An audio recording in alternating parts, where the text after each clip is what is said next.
Bueno, pues muy buenas noches a todos y a todas. Agradecemos mucho el que estén con nosotros, el que nos acompañen el día de hoy en esta presentación, en esta velada que será memorable. Tenemos con nosotros a verdaderas eminencias, a quienes agradecemos mucho el que se hayan tomado el trabajo de venir desde Jalapa para visitarnos y presentar un libro que considero fundamental.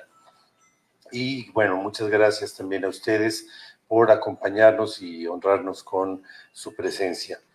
No voy a extenderme yo mucho.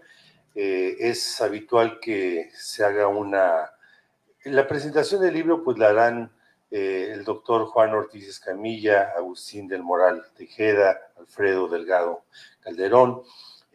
Yo simplemente haré una brevísima semblanza de quienes están presentando el libro el día de hoy con nosotros. Y esta semblanza tiene que ser breve porque si la hiciéramos completa, bueno, pues no acabamos nunca, ¿no? Son verdaderas eminencias quienes nos acompañan el día de hoy y nos sentimos muy honrados. Antes de ello, quiero hacer público mi agradecimiento a la Universidad Veracruzana por el apoyo que le ha brindado a esta librería desde sus inicios, particularmente a la editorial de la Universidad Veracruzana, que desde mi perspectiva personal es de las editoriales universitarias la más importante tal vez después de la UNAM, ¿no? Por su vigor, por su trayectoria, por las colecciones que tienen, por los títulos que reúnen. La Universidad Veracruzana cuenta con un espacio privilegiado aquí, pero lo cierto es que nos han venido apoyando desde que iniciamos el proyecto de Mar Adentro. Así que le estamos muy agradecidos a la Universidad Veracruzana por todo el apoyo que nos han brindado.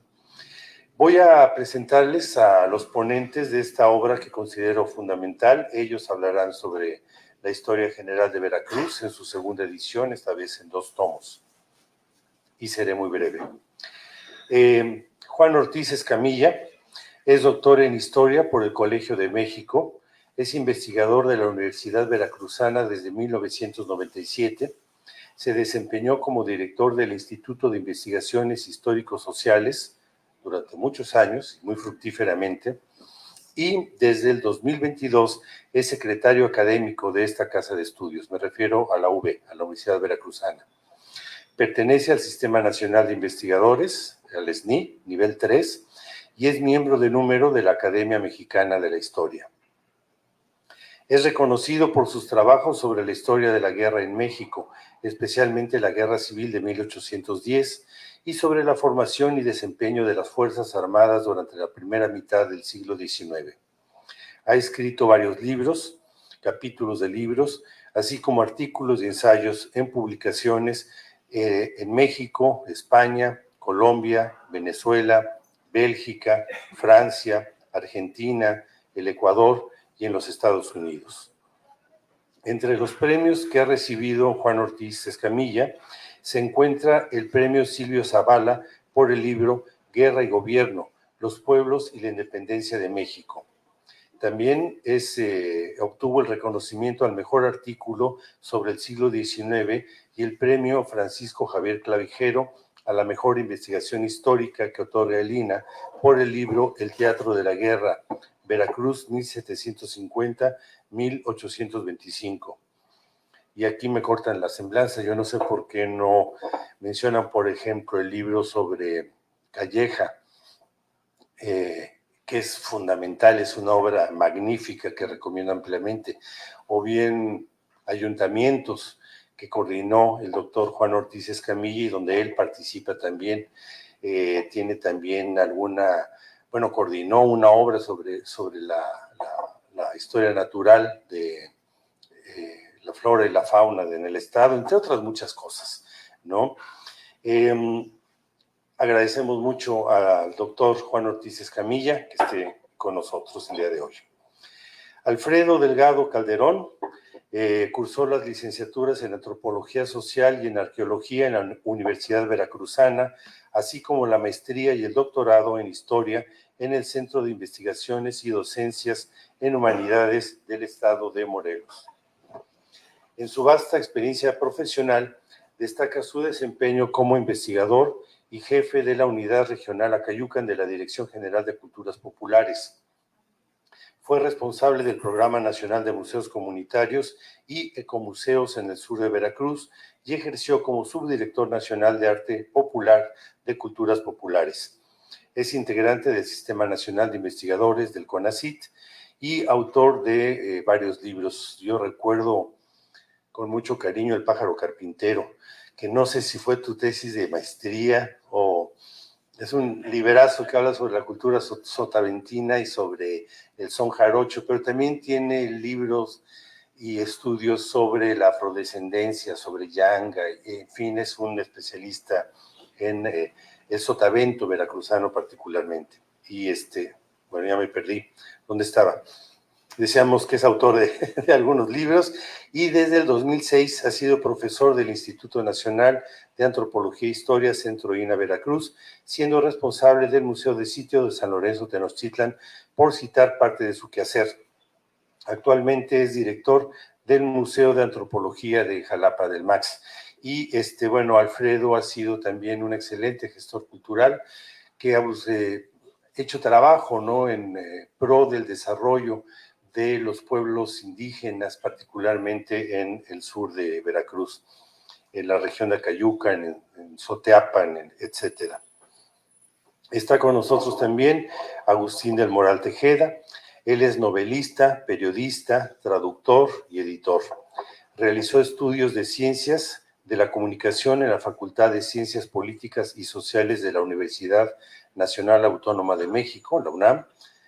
Y bueno, entre 1985 y 1987 coordinó el Istmo en la Cultura, suplemento del Diario del Istmo de Coatzacoalcos, Veracruz, que en 1987 compartió junto con la Gaceta del Fondo de Cultura Económica el Premio Nacional de Periodismo en el área de divulgación cultural. Agustín del Moral, si no me equivoco, también fue activista político hace tiempo, ¿no? Él es originario de las Choapas, si no me equivoco, en el sur de nuestro estado. Como novelista y autor de libros, es autor de los libros Un crack mexicano, Alberto Onofre, Nuestra alma melancólica en conserva y Cuéntame lo que me pasa. Ha traducido a Janet Habel, Enzo Traverso, Daniel Benzaid y David Barzamain. Es coeditor fundador con Sergio Pitol y Jorge Medina Viedas de la Biblioteca del Universitario, una de las colecciones más importantes tal vez de la editorial de la Universidad Veracruzana, y actualmente es director de la editorial de la Universidad Veracruzana por segunda ocasión. Se ha destacado pues como escritor, como periodista, como traductor y como editor. Su trabajo como responsable de la editorial de la UV es reseñable y lo aplaudimos todos. Quisiéramos recibir con aplauso pues a Juan Ortiz Escamilla, Agustín del Moral, Alfredo Delgado y pedirles de favor que los teléfonos celulares los apaguemos, a no ser que sea para tomar fotos o videos, ¿no? Y bueno, recibimos con un aplauso a nuestros invitados y dejo el micrófono.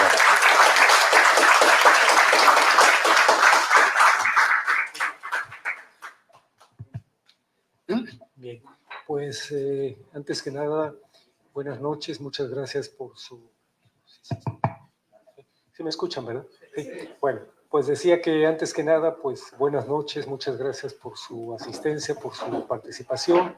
Y bueno, quiero también darle un agradecimiento muy especial a Rafa, a la librería Mar Adentro, la verdad para la editorial de la Universidad Veracruzana y en general creo yo para la institución en su conjunto, pues es de agradecerse que aquí en Veracruz se cuente con un espacio como el que representa Mar Adentro, que no es solo una librería, es un proyecto que va más allá de ser una librería y creo que con esta presentación y con muchas otras lo estamos viendo.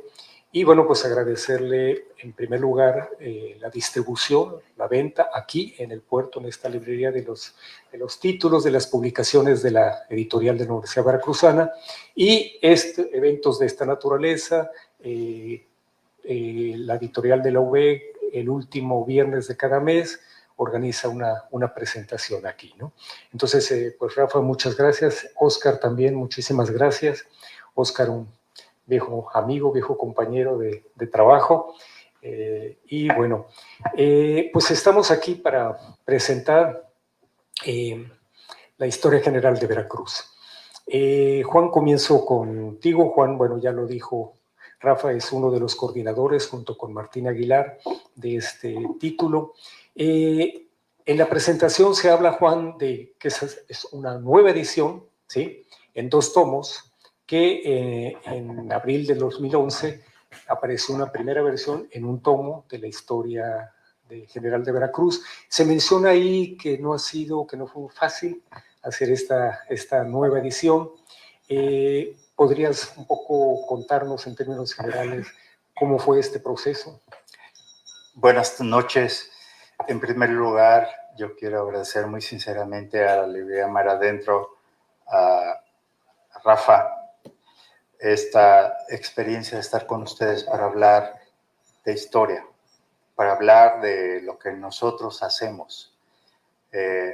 No es literatura, aunque sí es escritura, pero es histórica. Y realmente para mí Mar Adentro es un referente muy importante que lo pregono por todas partes a donde voy. Porque cuando dicen en Veracruz, una librería de esta naturaleza, ¿cómo?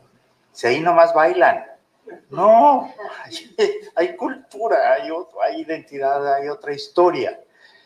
Y ahí mucho le tenemos que agradecer a Rafa por este proyecto y realmente lo apoyaremos de manera personal. Bueno, ahora estoy en otro sitio y desde ahí siempre tendrá nuestro apoyo, nuestro cariño, porque creemos en el proyecto. No es por otra cosa, lo creemos que así debe ser. Y también lo que les vamos a presentar, los estamos presentando, es la historia general de Veracruz, que no hay otra. Esta es la historia general de Veracruz, la más completa que existe. Hicimos una primera edición hace 12 años y decidimos actualizarla, porque había muchos temas que se habían quedado fuera, porque el tiempo ya cambió, el mundo giró, la pandemia y todo cambió, todo, los referentes y demás.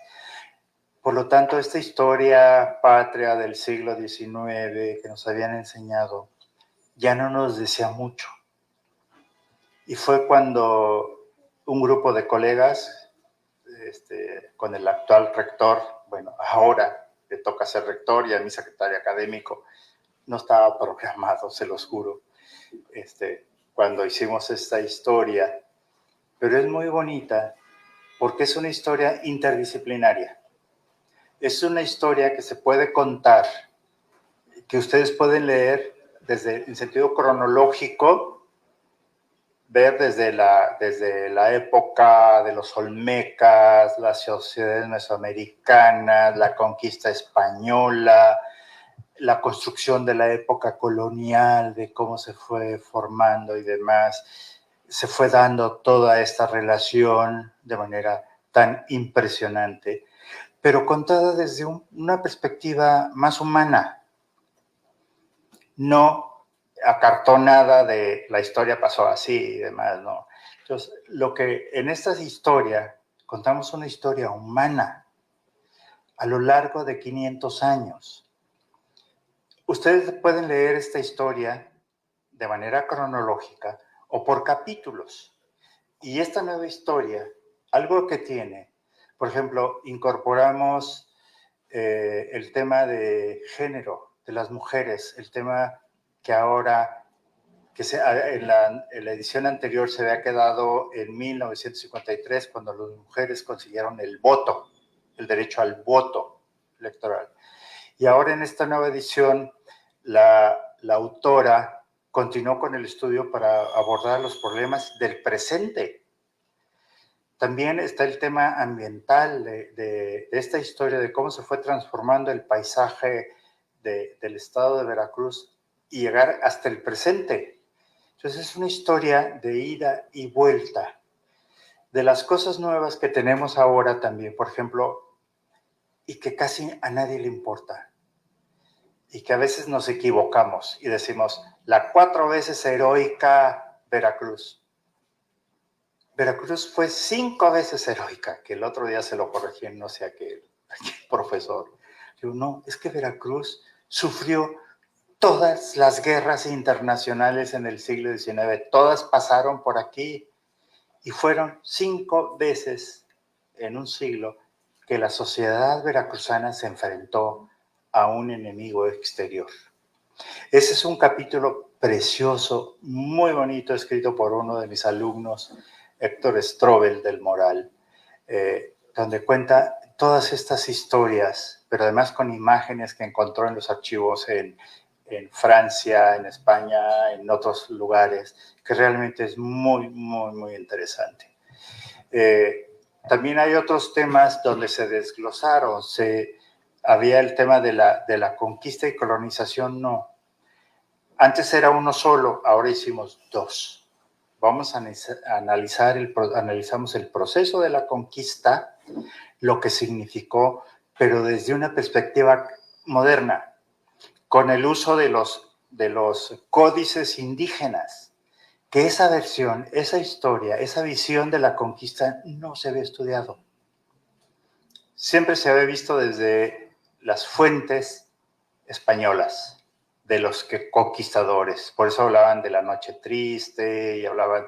Entonces, cuando uno revisa los códices, ahí aparece otra historia. Una historia muy diferente.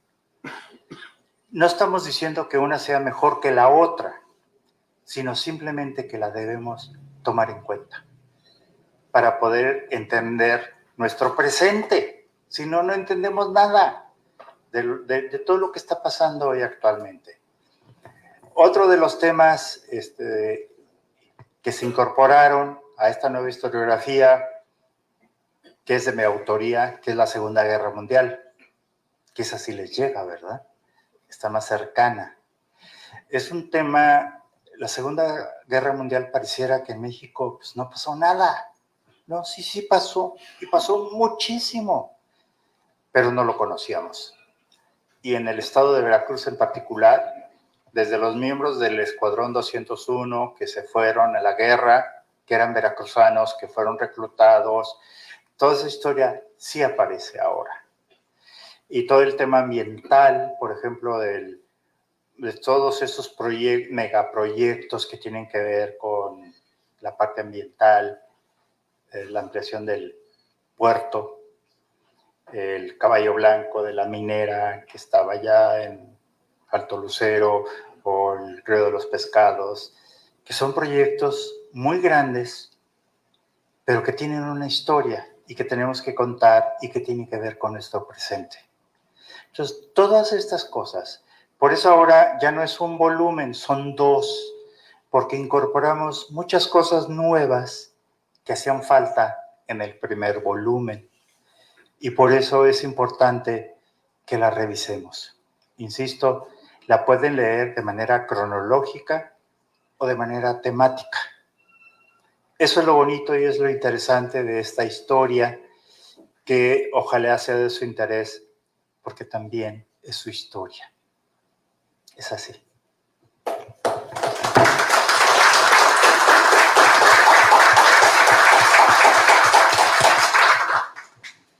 Alfredo, bueno, pues ya comenta Juan, ¿no? Todo ese amplio abanico de temas abordados, la geografía, la política, las instituciones, los movimientos sociales y los conflictos bélicos, la demografía, la economía, el uso y el aprovechamiento de los recursos naturales y la cultura. Tú, junto con Bernardo García Díaz, otro investigador de la Veracruzana, trabajan un tema, las culturas veracruzanas en el siglo XX, ¿no? donde se habla de las identidades, las migraciones, ¿no? El Istmo, Tlacotalpan, en fin. ¿Nos puedes hablar un poco de este tema, que para mí es así como, no me parece gratuito que sea el capítulo que cierra, ¿no? Me parece así como que brinda un panorama, ¿no? Muy actual de lo que es la historia general de Veracruz. Sí, por supuesto. Mira, a ver, el Tigre Berna y yo escribimos en el tomo anterior sobre las culturas veracruzanas. Y cuando nos invitan, lo platicamos y nos parece muy interesante porque, como decía el doctor Escamilla, no hay otro libro que hable de la historia de Veracruz fuera de los 7 tomos que escribieron Melgarejo Vivanco y Manuel B. Trenz entre 1949 y 1950. Es mucho tiempo. Y en 60 y tantos años, Veracruz cambió. Entonces, en esa primera edición que salió en 2011, que fue un tomo, pues nosotros hablamos sobre lo que eran las regiones culturales, lo que fueron las migraciones, las cuestiones económicas, cómo los sindicatos petroleros fueron fundamentales, bueno, petroleros, obreros, todos los sindicatos en general fueron muy importantes para la difusión de la cultura, porque eran los dueños de los teatros, eran dueños incluso de estadios. O sea, los obreros azufreros, por ejemplo, en Jaltipan, los petroleros en Poza Rica, Minatitlán, Coatzacoalcos, los textileros en Córdoba, Orizaba, y las políticas culturales que se dieron en los años 70, 80, 90 y principios de los 2000. Y por supuesto, eso es una historia muy interesante, todas las historias regionales, las culturas populares, pero esa historia queda rebasada con los acontecimientos de los últimos 20 años. O sea, la primera edición es 2011 y, bueno, nosotros lo empezamos a escribir 2 o 3 años antes. Todavía no sabíamos qué iba a pasar. Estaba todavía los coletazos del sexenio de Vicente Fox, empezaba el de Felipe Calderón, todavía había que padecer a Peña Nieto, y en toda esa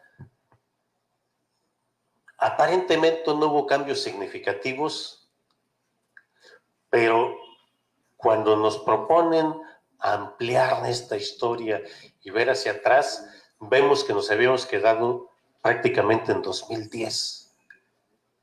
Y de 2010 a 2023, ¿qué pasó?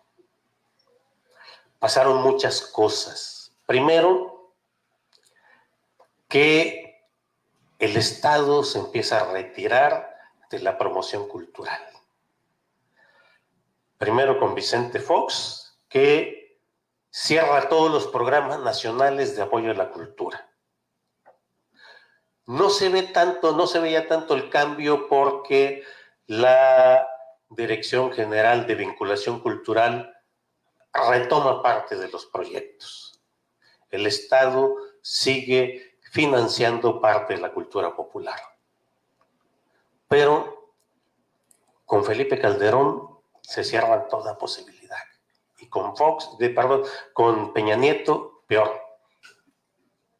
Y con el gobierno actual no hay inversión en la cultura. Pero hay otras cuestiones. A ver, en ese momento, ¿quiénes invertían en la cultura? ¿Qué instituciones trabajaban con la cultura? la Dirección General de Culturas Populares a nivel federal, el Instituto Nacional Indigenista, que Fox lo cambia y otra vez se vuelve a cambiar, ahora es el INPI. Antes yo recuerdo que en los 70s el INPI era el Instituto Nacional de Protección a la Infancia y ahora es otra cosa, ya de los pueblos indígenas. Y además, los programas que apoyaban los proyectos culturales con recursos directamente, porque, a ver, aquí quien fue fundamental en esta visión de que el Estado apoyara la autogestión fue Guillermo Bonfil. Guillermo Bonfil, que dice muy sabiamente que las comunidades decidan, que no sean las instituciones, que vamos a sacar una convocatoria con una bolsa y que las comunidades propongan qué es lo que quieren rescatar, fortalecer, etc. Y crea por primera vez el PACMIC, y después de eso se viene un montón de convocatorias de jóvenes creadores, de creadores con trayectoria, de todo tipo.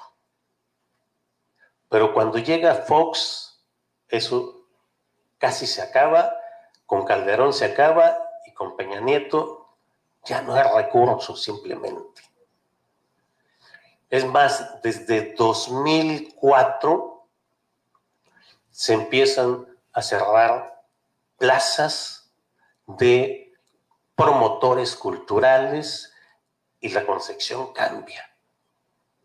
Ya no son promotores culturales, son gestores culturales que tienen una visión más empresarial. No es el Estado el que tiene que invertir, son los gestores los que tienen que conseguir recursos. Pero además pasa otra cuestión muy interesante. Se viene la ola de violencia, 2009, 2010. Teníamos una cultura popular vibrante, haciendo recuento desde 93, 94 hasta 2004 más o menos, más de 10 años. Anualmente teníamos en la zona jarocha más de 50 encuentros de jaraneros al año. Casi uno por semana. Con la ola de violencia, esos se redujeron a 3 o 4 al año. Ya los jaraneros no querían viajar porque tenían que regresar de madrugada y era muy peligroso. Entonces, pasan ahí, cambia la problemática cultural. Pero no solamente es eso. Todas las instituciones empiezan a quedarse sin recursos, los ayuntamientos ya no tienen dinero, el IBEC se reduce a lo mínimo, Culturas Populares se reduce a lo mínimo, el INA se reduce a lo mínimo, y en eso estamos en la actualidad. Entonces, cuando empezamos a reflexionar con el Tigre Berna, a ver, ¿qué vamos a escribir de la cultura? Bueno, pues esto que está pasando justamente. Hay muchas cuestiones de fondo en las que tratamos de abundar, pero también se da otra cuestión que tiene que ver con las nuevas tecnologías. De pronto, todo el mundo empieza a abrir sus páginas web, todo el mundo empieza a ser TikToker, todo el mundo empieza a abrir sus páginas de Facebook y la información se atomiza. Es interesante porque por una parte las nuevas tecnologías nos permiten hacer un registro puntual de las mayordomías, entrevistar a los ancianos, registrar las afinaciones antiguas, registrar recetas tradicionales, en fin, hacer un registro puntual de toda la cultura popular, pero al mismo tiempo nos aísla, porque cada quien abre su página web y no hay un diálogo con nosotros. Y además,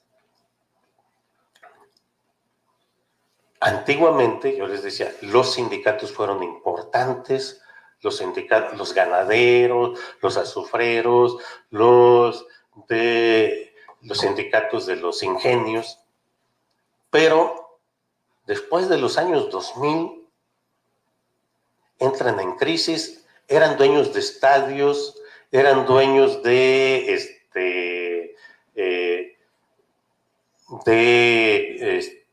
teatros, y todos los empiezan a vender y se empiezan a convertir en supermercados o en salones de baile. Ya no son actores fundamentales para la cultura. Entonces, eso hay que registrarlo. Hay que dejar constancia de lo que está pasando. Entonces y hay otro elemento muy importante: la migración. La migración siempre ha estado presente, pero en los últimos años vemos miles de migrantes guatemaltecos, haitianos, salvadoreños, colombianos. No lo padecemos de la misma manera en todo el estado, pero para que se den una idea, en 2022 en Oluta es un municipio que tiene 11,000 habitantes.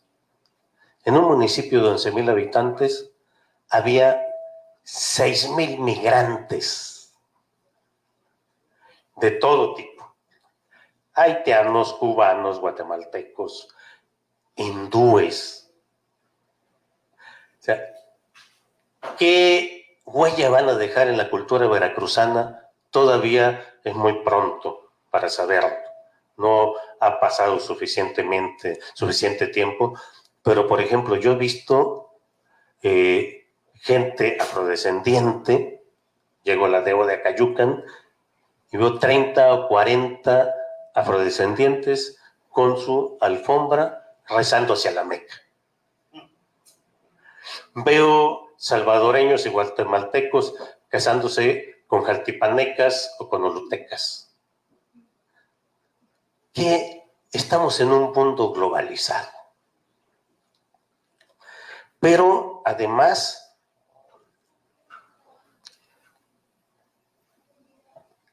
tenemos la pandemia del COVID, que por un lado detuvo todo, pero por otro lado nos dio acceso a todas las plataformas digitales que nos permiten conectarnos con todo el mundo. Y que eso también nos cambia la vida, nos cambia la visión. Y dos cuestiones más que antes del 2000 no estaban presentes: la erupción de los grupos y los pueblos afrodescendientes.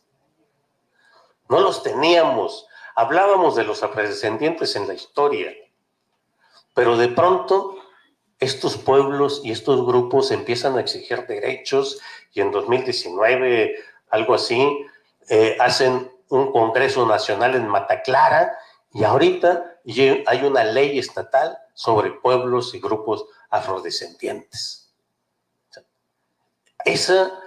Son nuevos actores en la vida cultural, y por si fuera poco, todavía tenemos el corredor interoceánico, que eso es motivo de otra reflexión, pero que sin duda alguna influye en la cultura popular de Veracruz y de Oaxaca. yo no estoy tan seguro que sea pertinente el corredor interoceánico, pero todavía es muy pronto para evaluarlo.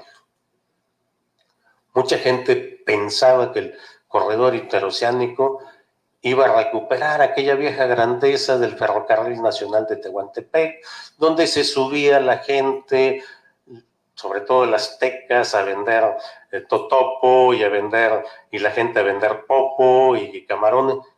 Y no es así. Esa cultura ya se fue. Estamos en otros procesos.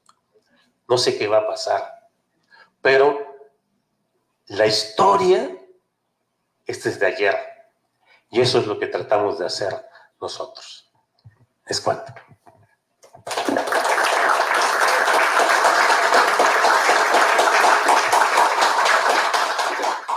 Muchas gracias.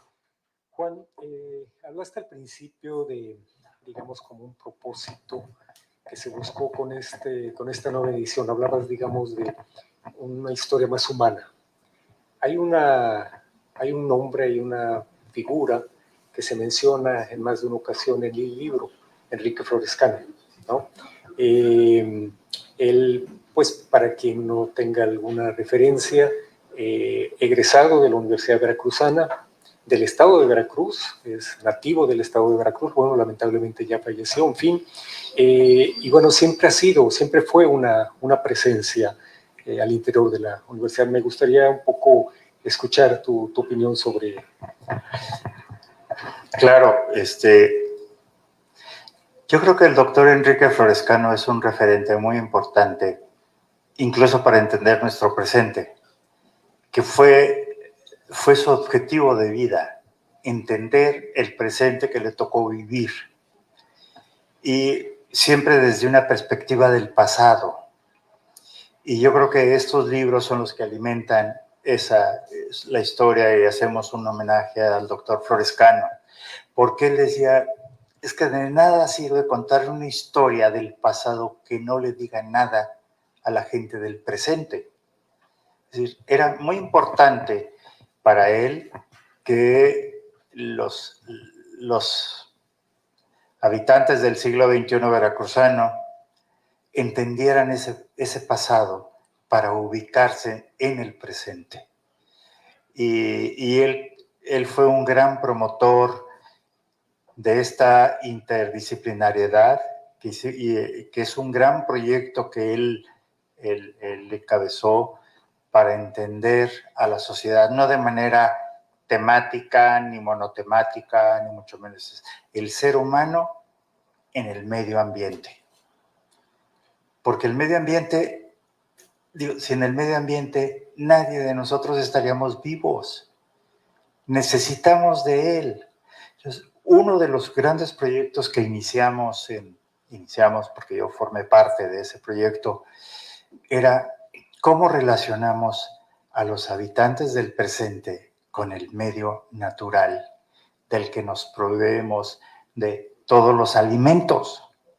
¿Y qué pasó en el pasado? ¿Cómo fue la relación del hombre con el medio natural? Y uno de los proyectos más importantes que se hicieron en el 2010 fue el diagnóstico sobre el estado de los recursos naturales del estado de Veracruz. Ese es algo que dejó una huella muy importante, porque estamos acostumbrados a hablar del presente, lo que tenemos al lado, nuestros vecinos, nuestra colonia, nuestra ciudad, pero el doctor Florescano lo que quería era, pensemos como veracruzanos, como mexicanos, como personas universales, como parte de un planeta. Y no podemos quedarnos nada más encapsulados en nuestra colonia, nuestra casa y demás. Hay una interrelación entre el medio natural, el entorno social, el entorno político, la parte cultural. Es decir, es como parte de un todo, es muy complejo. Lo que hizo Florescano fue que nos pusiéramos a pensar y a conceptualizar esa relación entre el ser humano y el medio natural. Porque nunca lo pensamos. Botamos la basura donde sea, no nos importa, hacemos lo que sea. No, todo tiene consecuencias. Y el legado que él nos heredó es ese. No podemos perder la perspectiva de la relación del ser humano y el entorno natural más allá de la colonia, del pueblo, de la ciudad y demás. Somos parte de un planeta.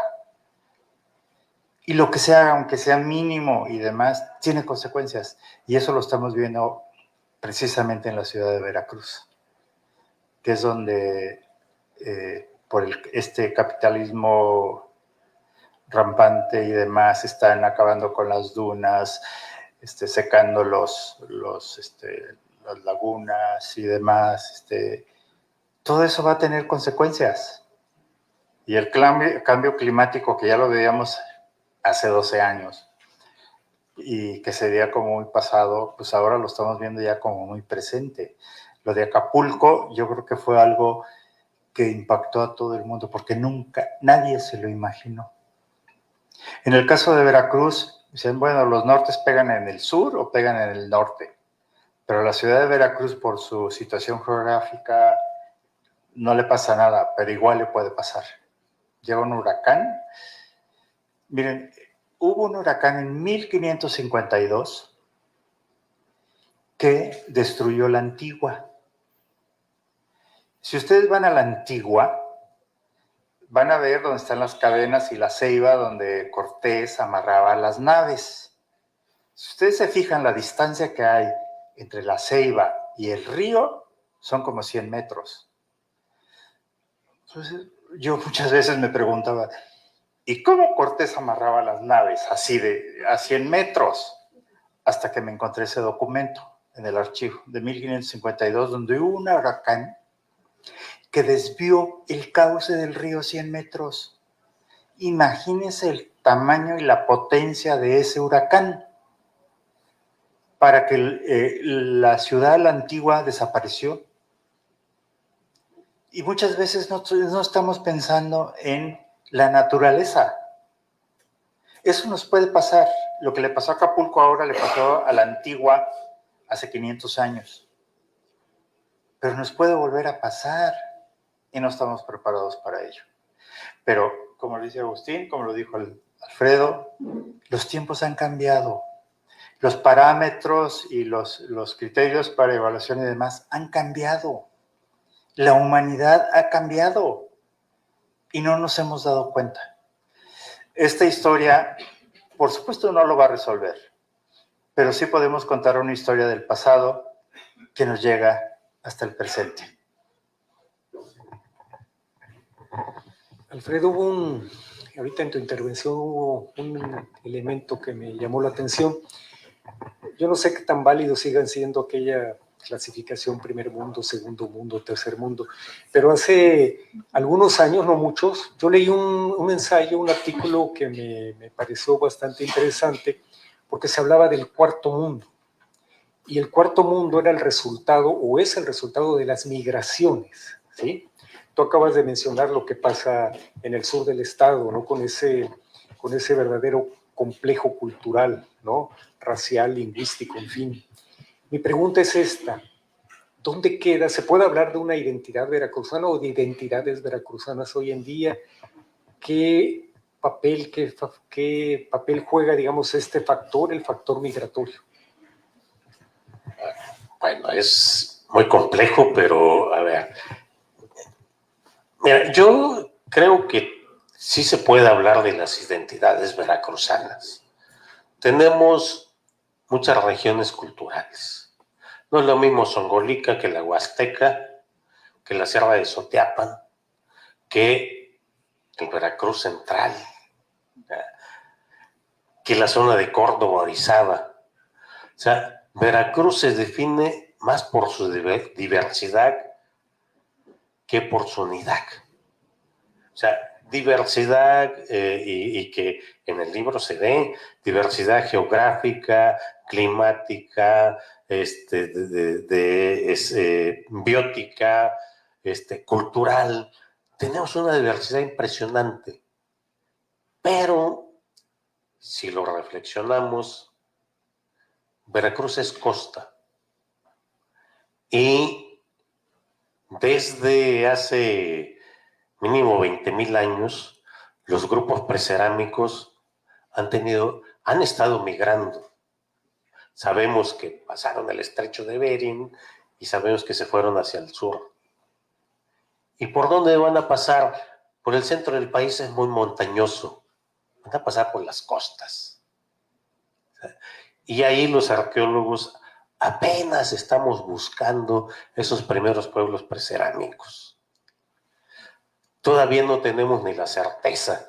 Por ahí ya el maestro Ponciano estaba haciendo excavaciones en Santa Luisa buscando el precerámico hace 40 años. Todavía nos falta mucho por hacer. La humanidad ha migrado siempre. Primero fue de norte a sur, ahorita es de sur a norte. Han cambiado los polos. Y han cambiado los centros de poder. Hace 3,200 años, el centro de poder estaba en el sur de Veracruz. Era San Lorenzo Tenochtitlan, La Venta, Laguna de los Cerros. Eran las grandes capitales. 3,200 años después, está en el Anáhuac, en el altiplano central, pero antes fue Teotihuacán y las ciudades mayas. O sea, el mundo es dinámico, la humanidad es dinámica y siempre hemos migrado. Me platicaba, por ejemplo, el maestro Ramón Arellanos que en Teotihuacán encontraron una ofrenda con cerámica que no encontraban los tipos a los que pertenecían porque no eran mesoamericanos.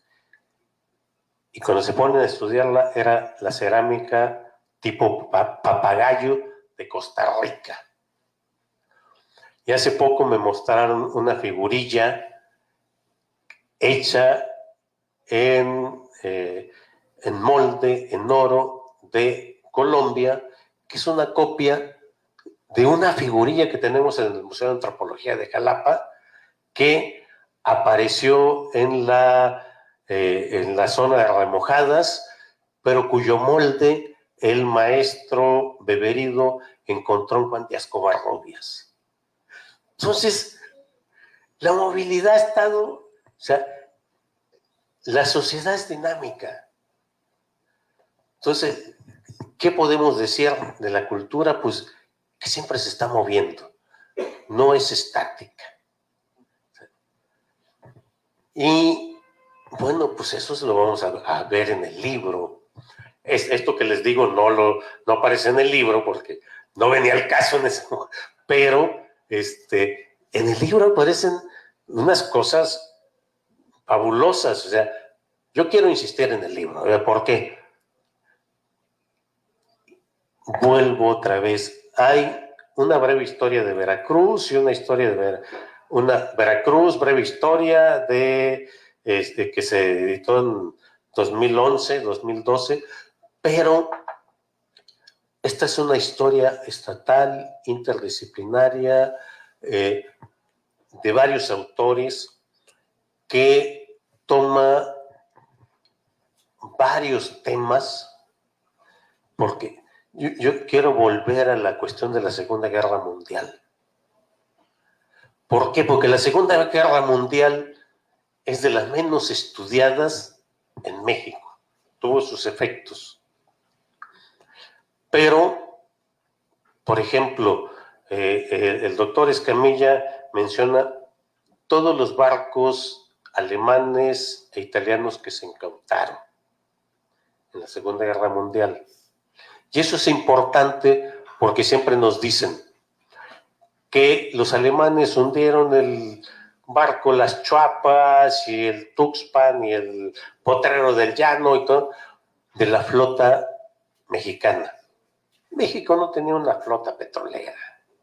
Son los barcos que se incautaron en ese momento y que los alemanes hundieron y que eran sus barcos y de los barcos de italianos.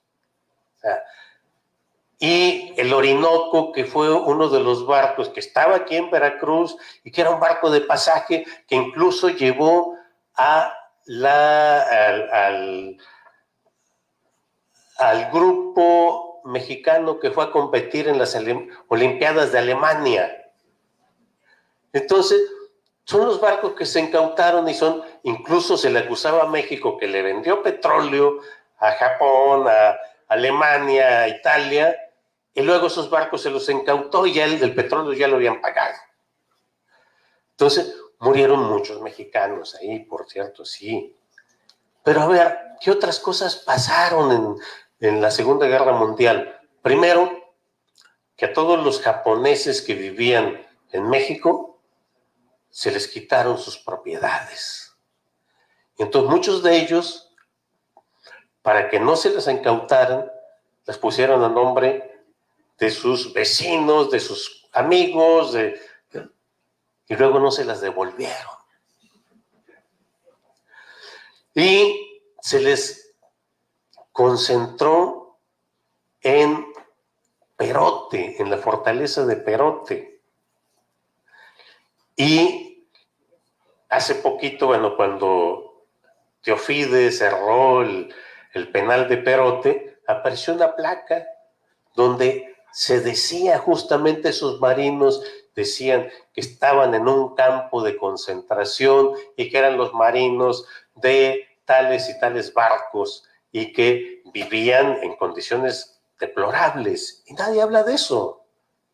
Y además que a los japoneses se les concentró en Temisco. Y esos campos de concentración no se dieron solamente en Alemania, se dieron en México, en Nueva York, en Perú, en toda América. Entonces, yo venía platicando con el doctor Escamilla. Ese artículo, ese capítulo, lo debería de convertir en un libro, porque es una parte de la historia que desconocemos. Y es la historia inmediata. ¿Cuánto tiempo ha pasado? 60, 70 años. Y todavía la desconocemos. Bueno, pues abrimos un espacio para preguntas, comentarios de parte de ustedes. ¿Alguien quiere preguntar algo sobre el libro, los autores, los temas, lo que aquí se ha dicho? Tenemos 500 años de historia. No creo que no tengan una duda, comentario, que hacer en 500 años de historia. Estamos para dialogar. Sientan la confianza, por favor. Adelante. Yo, primero que nada, voy a aprovechar que nos está invitado, doctor, para felicitarnos a los autores del libro. Estoy seguro que será una contribución muy importante para nuestra cultura. Quiero aprovechar los comentarios de Alfredo para aumentar un poquito más en el sentido de que efectivamente, como dice, es importante que los enfoques se modifiquen a los estudios de investigación. En especial estoy pensando en la arqueología. Como bien lo dice, el arqueólogo es un estudioso de las dinámicas del cambio cultural, de las dinámicas, pero cómo entender esas dinámicas y cómo llevarlas al público en general para que comprenda cómo fue ese desarrollo. En realidad, para el arqueólogo es complicado, porque trabajamos con retazos del pasado. Es un rompecabezas que se va armando poco a poco, ¿no? Pero como bien lo dijo Alfredo, tenemos evidencias de intercambios culturales a largas distancias. Nada más pensando en lo olmeca ahora, imagínense ustedes que los jades que se utilizaron por los olmecas viene desde Guatemala. Y es una distancia bien larga, ¿no? Entonces, implicaba que los olmecas tuvieran una infraestructura, incluso caminos que pudieran ser transitables de manera ágil y expedita. Entonces, esos enfoques, esos aspectos han quedado realmente, se han mencionado y se han sido factor de cuestionamiento, pero no se han desarrollado en realidad, creo, como lo merecen, ¿no? Entonces, sí, hay mucho, obviamente, que hacer, ¿no? Y que seguir trabajando. Entonces, pues, leeré, no lo he leído, Carmen ya lo leyó, ya me lo comentó, pero bueno, ya lo leeré con mucho gusto y en otra ocasión les pasaré mis comentarios. No quiero abusar del micrófono. Gracias. ¿Alguien más? ¿Algún otro? ¿Podría yo? Adelante, por favor. A mí me llamó la atención el interés que tienen sobre las personas que migran. El puerto de Veracruz es una de sus características. Hoy que pasaba por la calle de Cortés, yo creo que todos se deben de acordar, yo soy más viejita, en la calle de Cortés estaban todas las tiendas de ropa de los libaneses, que nosotros le decíamos que eran turcos. Y todavía a mí me tocó ver en el mercado, en el nuevo mercado, que es el Hidalgo, que ya no es tan nuevo, muchos libaneses. Había italianos aquí, libaneses, españoles, y yo creo que ellos enriquecen las culturas, enriquecen la cocina. El problema es cómo es que llegan, y ahorita hay una percepción distinta a la migración, porque como decía el doctor, es cierto, si no sale el hombre de África no estaríamos nosotros aquí. Entonces, lo importante es cómo se incorporan. Aquí ahorita, por ejemplo, siempre ha habido oaxaqueños que nos trajeron el culto a la Virgen de Juquila. Sí, muchos veracruzanos ahora van a Juquila en el 8 de diciembre. Tenemos mucho el consumo de aceitunas por los españoles, el aceite de olivo, en la misma comida, ¿no? Pero ahora tenemos a muchos chiapanecos. Ellos son los que venden todas sus artesanías en los mercados. Y están cambiando ellos también su forma de ser y de vestir, porque se están integrando también a nuestra sociedad. Entonces yo creo que sí es interesante. A mí me gustó mucho el libro, ¿eh? El capítulo de la maestra, el de la mujer, de Fernanda.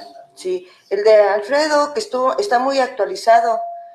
Todos los capítulos me gustaron mucho. Lo compré hace poquito y se los recomiendo. Está barato, para mí está barato. Yo lo compré de pasta dura. Y sí se los recomiendo, para todos los que estamos aquí, que vivimos aquí, es una historia muy actual e importante conocerla, de todo el estado. Gracias. Muchas gracias.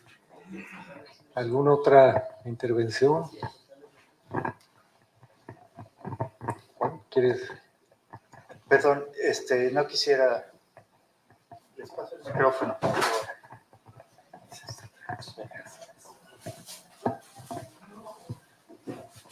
Muchas gracias. Quiero felicitarlos a ambos por su trabajo. Creo que es bastante inspirador. En mi caso particular estoy reuniendo bibliografía acerca del estado de Veracruz y su historia para hacer un ensayo, y me va a caer como anillo al dedo. Mi pregunta sería si en ese trabajo que ustedes hicieron tan extenso está tomado en cuenta el tema de la cultura totonaca, porque por ejemplo, si nos vamos a la Ciudad de México, pues están los aztecas, están los olmecas, están los mayas, etcétera, ¿no? Pero yo al menos hasta ahorita no he encontrado así como que una recopilación acerca de nuestra identidad histórica concentrada en un solo volumen, ¿no? Porque sí hay mucha bibliografía, hay investigadores, pero pues hablan como de temas más bien aislados, ¿no? Entonces me gustaría saber si dentro de la investigación que ustedes hicieron hay algo en la parte del primer tomo.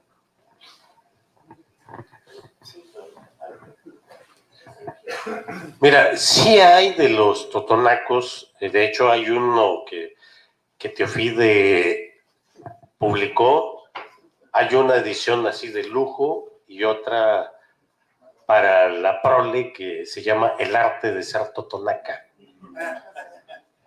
¿sí? Y donde habla justamente de los totonacos de la sierra y los totonacos de la costa, y donde escriben pues, especialistas como Chencho, como Rubén Croda, muchos especialistas. La verdad, es un libro que yo no sé si editó nada más el gobierno del estado, ya a mí me lo regalaron. Yo no sé si se pueda conseguir todavía, pero lo que sí te puedo decir es que en el capítulo que escribí con el maestro, el doctor Bernardo García, dedicamos una parte a los totonacos, ¿sí?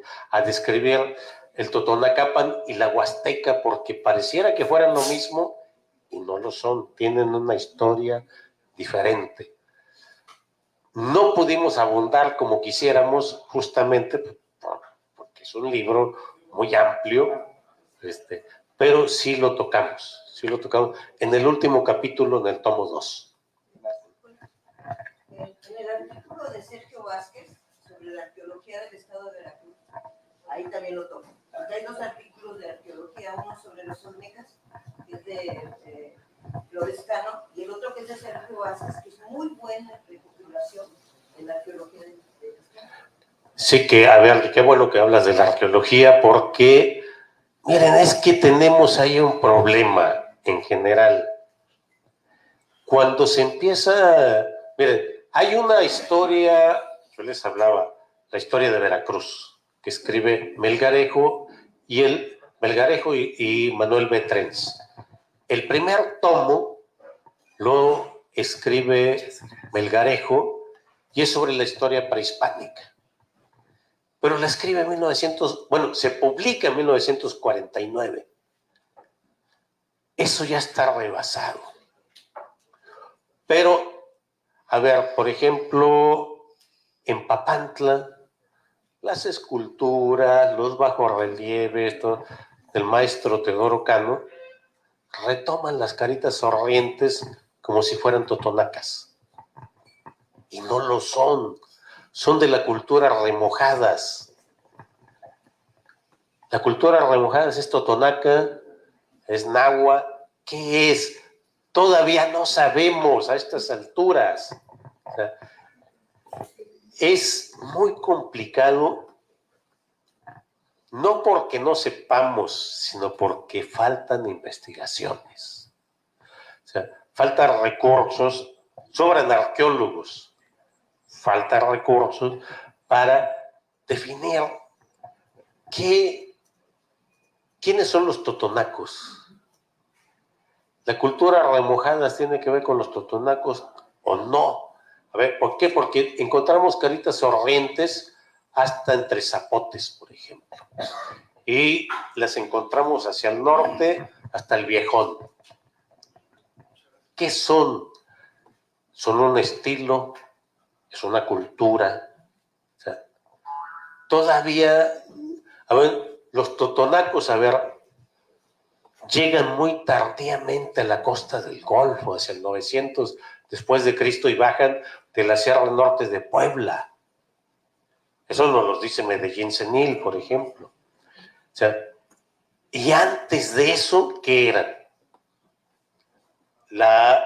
Todo ese territorio estaba habitado. Pero no eran totonacos. Entonces, ¿qué eran? Bueno, eso solamente los arqueólogos lo pueden discernir, pero faltan investigaciones. A ver, sí. En su mero mole, compadre. No, es muy interesante. Un dilema, un problema que siempre ha habido es Tajín es huasteco o totonaco. ¿Sí? Y un amigo mío muy querido, el doctor Wilkerson, siempre mantuvo que el Tajín era huasteco. Y yo trabajé muchos años con él, fui su esclavo durante muchos años, porque él es de la Florida, ¿no? Y entonces, pues, los prietitos ahí nos explotaba rico. El caso es de que yo trabajé mucho la cerámica con él, y efectivamente yo pude ver con mis propios ojos y mis manitas que mucho del material ni siquiera de Tajín mismo, sino de la cuenca baja del río Tecolutla, se emparentaba más con lo huasteco, más al norte, que con la cultura propiamente definida como totonaco, que ni siquiera acabamos de definirla, qué es lo totonaco, como bien lo dice Alfredo. Entonces, para mí, bueno, para todos todavía queda el dilema de que si Tajín es un mito que sea totonaco o si es efectivamente huasteco. Yo creo que es huasteco porque bien, como lo dice Alfredo, los totonacos bajan muy tardíamente de la Sierra de Puebla, pero no le puedo decir a un totonaco de Tajín que no es totonaco, sino huasteco porque se me echan encima, ¿no? Entonces tenemos también que mantener esa parte, digamos, del mito que le da identidad a la gente. O sea, no puedo desmistificar a los totonacos de Papantla y decirle, tú no eres totonaco, sino huasteco. O sea, no, tenemos que seguir apoyando de algún modo esa parte que los identifica, ¿no? Y que los hace pertenecer a su territorio. Pero sí hay mucho que hacer. Bueno, ahora voy a intervenir yo. Gracias. Miren, yo les quiero comentar que tanto la historia como la sociedad y la cultura no es estática, es cambiante. De lo contrario, estaríamos haciendo cosas de hace 500 años que no se corresponden con nuestro presente. Lo que no cambia es el entorno natural. Y el espíritu de esta historia, y que ese es el problema de los veracruzanos para definirnos como veracruzanos, totonacos, huastecos, náhuatl de allá de Zongolica o del sur y demás, es la geografía. Ustedes imagínense la geografía del estado de Veracruz, que es como un chorizote largo así, que cubre todo el litoral del Golfo de México, y queremos que todo sea igual. No, no se puede. Son 11 cuencas, ríos que definen cada una de las regiones y cada una de ellas es diferente. El espíritu de esta historia que ustedes tienen aquí enfrente es precisamente esa, explicar la diversidad natural, histórica y cultural de lo que es esta invención de Veracruz que se inventó a mediados del siglo XVIII, que eso aparece aquí, la invención de Veracruz, porque antes era el puerto de Veracruz, los barcos que llegaban iban al centro del altiplano y regresaban y demás, y se fundaron y demás, pero Veracruz era el puerto.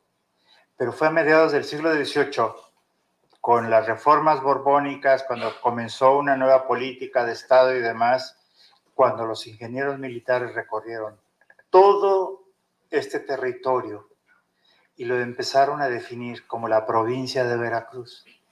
Y en estas historias que aquí aparecen, hablan de los recursos naturales, de la cultura, de la población, de todos los recursos naturales y demás. Y ahí aparece. Es por eso nosotros le llamamos la invención de Veracruz.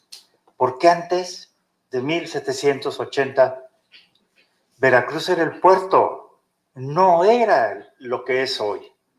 Entonces, es una construcción histórica que la tenemos ahora, pero la dificultad para todos los que vivimos en Veracruz es, bueno, somos veracruzanos todos los que estamos aquí porque lo dijo el gobierno y está definido por el territorio, a lo mejor sí. Pero lo más importante, y que aparece en este libro y que el doctor Alfredo Delgado lo ha explicado muy bien, es la identidad regional de cada uno de los sitios y demás, que tienen sus diferencias. Tal vez para alguien que viene de fuera dice, pues todo es lo mismo, son indios, bailan y hacen. No, es que tienes que pensar en la esencia de este ser humano que vive ahí, que por siglos ha tenido una relación muy estrecha con su entorno, que lo cuida y lo ama. Y yo creo que ese es uno de los grandes conflictos que hay ahora con estas historias y con el internet y el Facebook y demás, que todo el mundo se inventa historias, ¿no? Y todo el mundo dice que tiene la verdad y demás. Puede ser. Pero ¿qué es lo otro?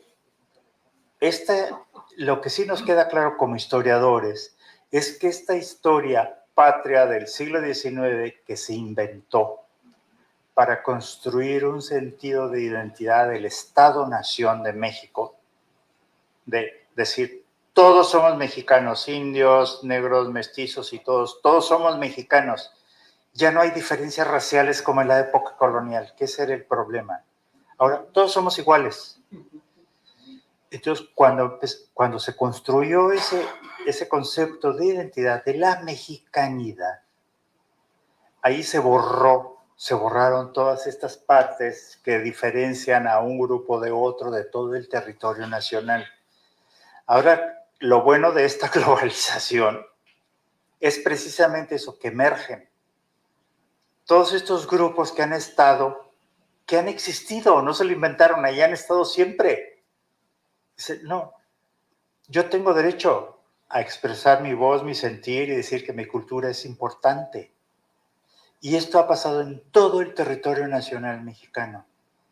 Pero eso no quiere decir que no seamos mexicanos.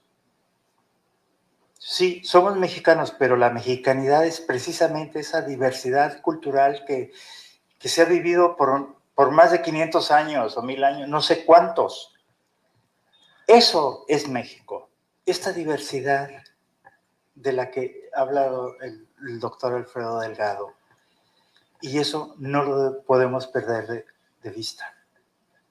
Eso somos mexicanos, somos diversos, y la migración, sí, estamos recuperando territorio perdido que fueron los que se llevaron los gringos en 1848. Y sí, van todos los mexicanos, hay 18 millones allá que ya están recuperando ese territorio que se quedaron los gringos. También lo podemos ver desde esa perspectiva, ¿no? Pero bueno, yo lo que les quiero decir es que la historia también está viva. No es un cartón ahí de esos que nos contaron a nuestra generación, nuestra generación, de los héroes de cartón y todo así cuadrado y demás. No, también eran seres humanos, igualito que nosotros, con contradicciones, con todo. Eso somos. Pero estamos viviendo, sí, un siglo XXI que no lo entendemos y no creo que nadie lo entienda porque con todas las cosas que están cambiando, no nos damos cuenta siquiera de reflexionar y tomar conciencia de lo que está pasando. También ese es un ser y eso es lo que nos toca vivir. Gracias.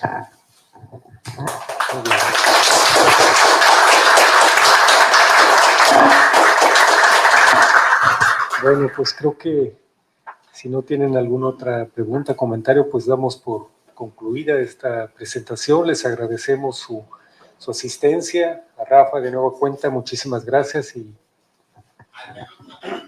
Gracias, Agustín. Gracias, Juan. Gracias, Alfredo. Una excelente exposición la que hacen. A mí me hubiera gustado participar y creo que a mucha gente también. Hay 57 vistas ahí a través de las redes. No,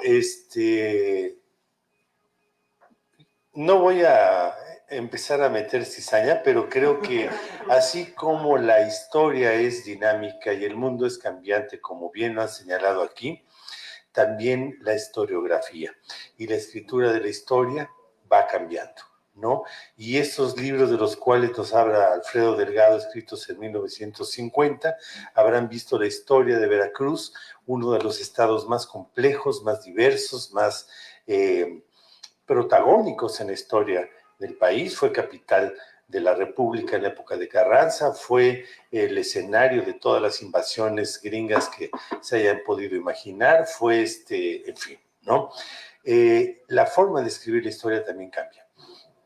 Yo quiero celebrar dos cosas. La primera, que historiadores de tan alto nivel como Juan Ortiz Escamilla, como Alfredo Delgado, como Agustín de Moral, etcétera, como Armando Ruiz aquí presente, como los compañeros arqueólogos, hagan accesible su investigación al público en general.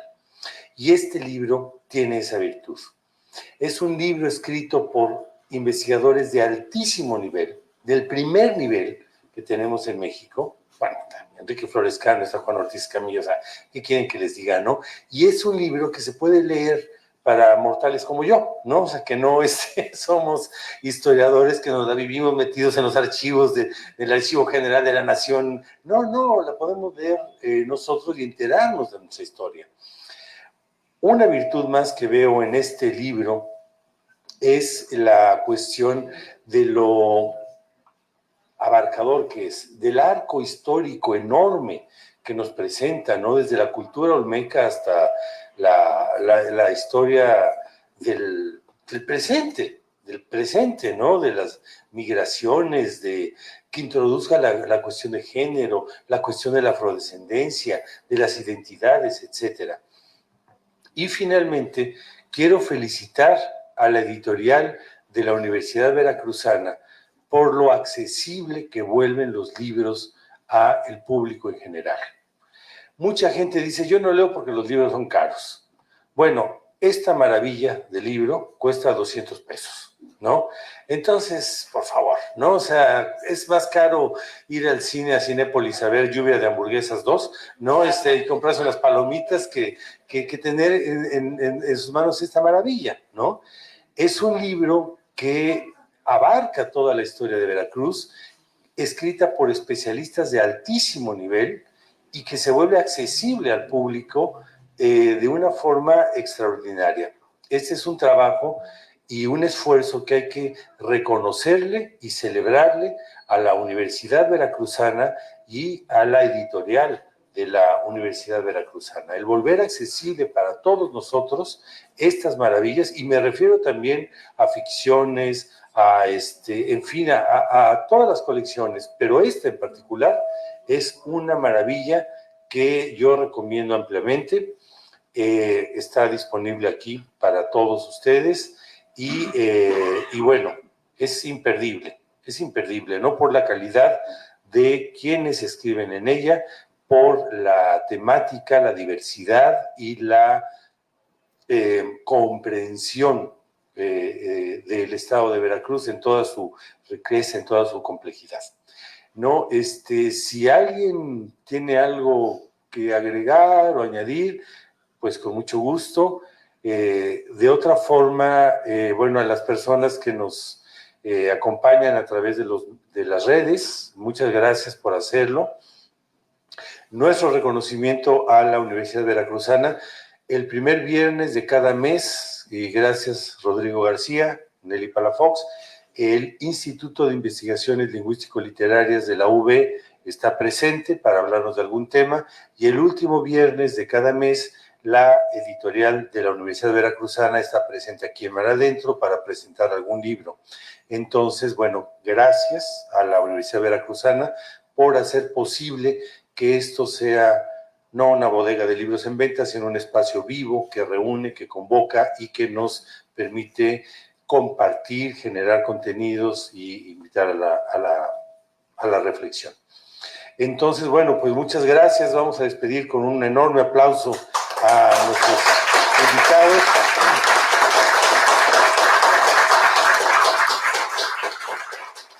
Ya ahí les da el comercial. Abajo, en la mesa de entrada, tenemos Calleja, Guerra, Botín y Fortuna, de Juan Ortiz Escamilla, Ayuntamientos. Tenemos otros libros del doctor Juan Ortiz Escamilla. Tenemos este libro en particular, yo se lo recomiendo muchísimo, ¿no? Y bueno, les invitamos una copita de mezcal o una copa de vino, si tienen gusto, aquí afuera estamos. Ahorita puede el coordinador de esto, o el director de la editorial, o el doctor Alfredo Delgado, echarles un autógrafo a su libro para que se lo lleven firmado. Gracias nuevamente por su visita y los esperamos pronto por aquí. Gracias.